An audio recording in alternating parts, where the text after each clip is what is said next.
Hello and welcome to the Debating Toastcast, a podcast about all things debating, from the Debate Toastmasters Club 104 London Debaters. Hi, and welcome to the Debating Toastcast with your host, me, William Hagerup.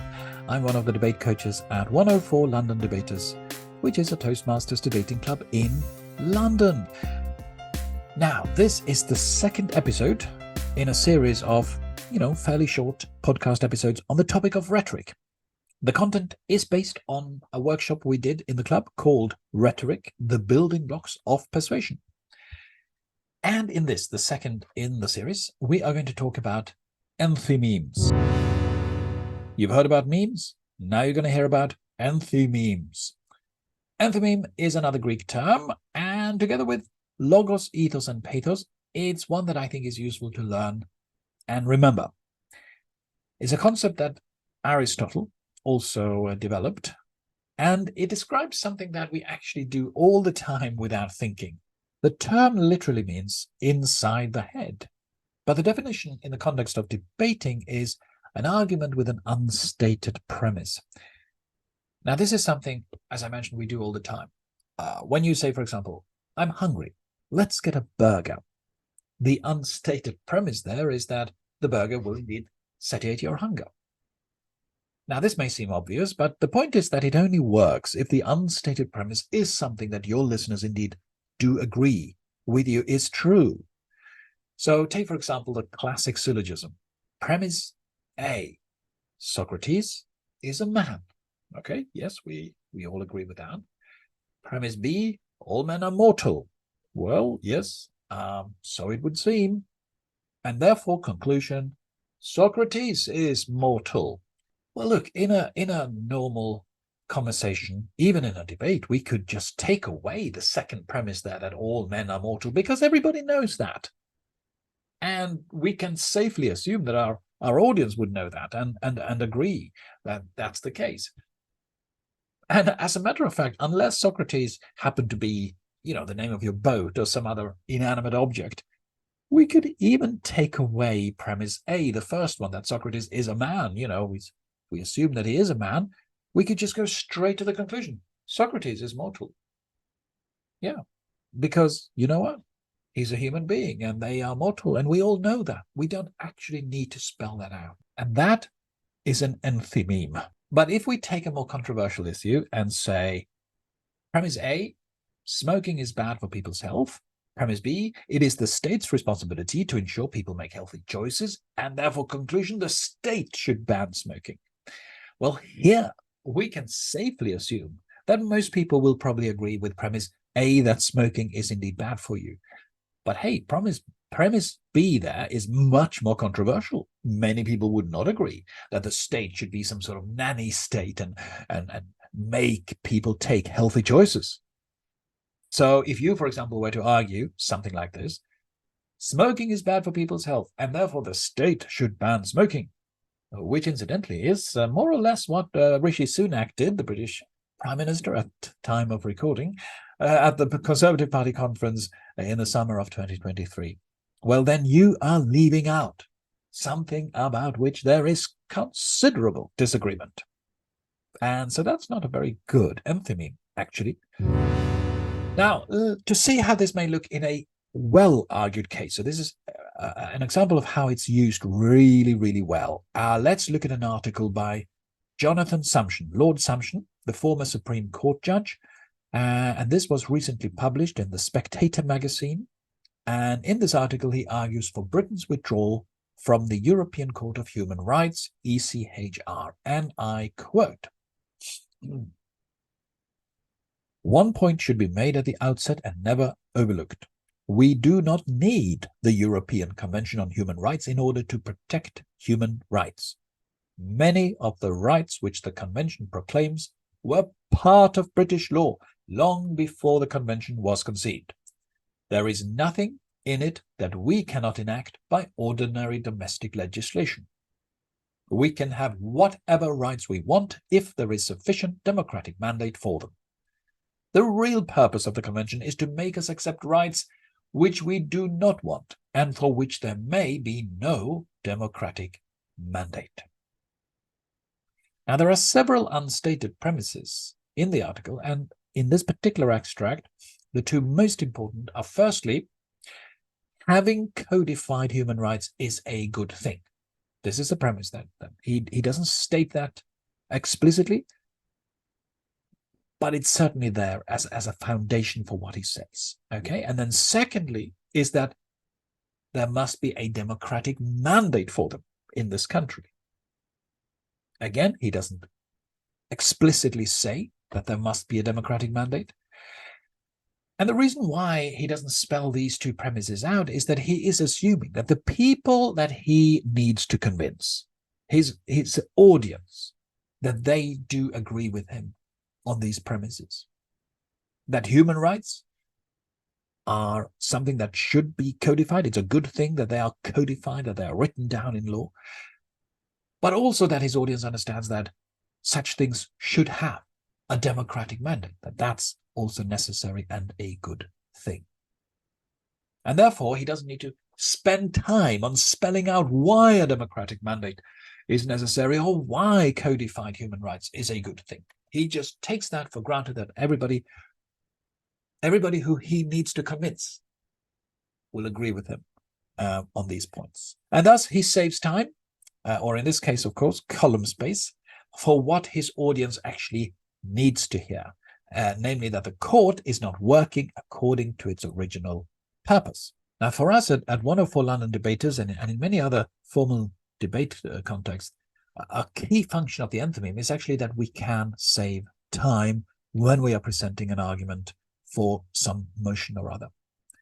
Remember, we only have 7 minutes for the main speeches in our debates, and the first speech also has to give the definitions. The other speakers also have to respond and rebut.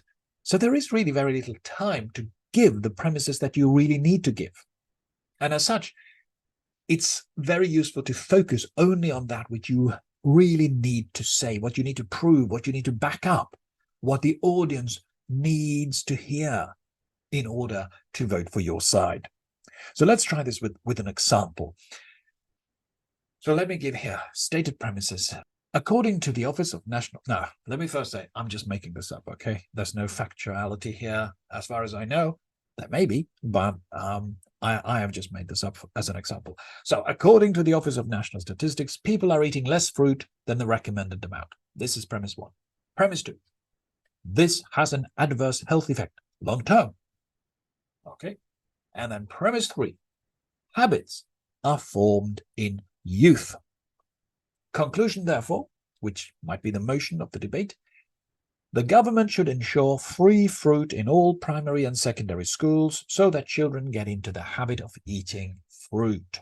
Okay, now in this argument, where the motion is that the government should provide free fruit, there are 3 stated premises. So this is what I set out right in the debate.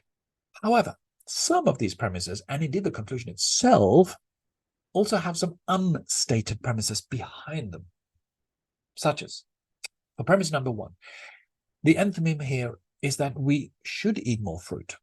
I don't say that. I don't spell that out. You know, it's people eat less fruit. Okay, so what? But if we all agree we should eat more fruit, then that becomes a problem that needs to be solved.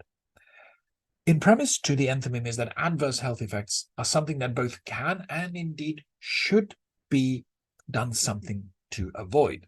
Again, why mention it if not, right? If you can't do anything about it, or if you don't think it's desirable to do anything about it, then why even mention the adverse health effects that arise from it? Now, premise 3 hasn't really got a hidden premise as such, other than you assume people agree with it. This was the one that habits are formed in youth, right? Now, you may need to give some backing for it, some studies or something, but the important thing with the third premise here is that it is the warrant, as we call it, or the link that links premises 1 and 2 with the conclusion that the government ought to ensure that good fruit habits are established at a young age. Because if habits are not formed at a young age, well, then there's no point giving them fruit at a young age, right? So that's the link. Now, the conclusion itself has another unstated premise, and that is, of course, that it is the government's responsibility to do something about people's consumption of fruit. As a debater, you need to make a judgment on which of these premises you need to spend time spelling out the backing for. Just like with the smoking argument, is it the job of government to do this? And the more controversial, the more doubtful the premise is, the more time you need to spend on it, because you need to convince people that the premise is true, relevant, and important enough. And that depends a lot on your audience, of course. Now, the details of that is for another workshop on the Logos, how to put together a strong case. The point here is that you need to be aware of what are the unstated premises so that you can make a choice, whether to spell them out or whether to save time by leaving them unstated, and also which ones you should leave unstated, which ones you can leave unstated. That saves you time in the debate. But another important function of being aware of the enthymeme is that you can call out the other side when they use one that there isn't general agreement on. So again, back to what Rishi Sunak did at the conference, just assuming that everybody thinks it's the state's role to sort of force us to make healthy choices. And incidentally, that gradual smoking ban by age group is a policy that was tried in New Zealand, but the new government there is now dropping it, apparently. So that's an interesting one for a debate, perhaps. And with the previous example on the fruit issue, whether to give fruits to children, the opposition there could definitely make the point that, the proposition seemed to assume that it was for the government rather than parents and individuals to make the choice, to make choices generally on fruit consumption. So the main point is, bring out any unstated premise of which there can be any controversy or any disagreement, bring it out into the open, and then make the other side spend time defending this premise that they try to sort of slip in unnoticed. And then they will have less time rebutting your points and also less time making their own arguments. So that's a win-lose situation. You win, they lose. Well, hopefully. So in conclusion, an enthymeme is an argument with one or more unstated premises, a concept that Aristotle came up with. We do it all the time in everyday situations, but in debates, you need to be careful that any unstated premises are in fact agreed upon by the audience, that they agree with you that is true. Otherwise, you risk not being very persuasive and that the other side points it out. But used carefully and intelligently, the enthymeme can save you time by enabling you to focus on those premises that really need backing up. But how do you know which premises the audience are likely to accept without any sort of further backing up? Well, that depends a lot on your audience. And in the next episode, we are going to talk about just that, the audience. You've heard the advice, know your audience. Worst advice ever given. Try and forget it.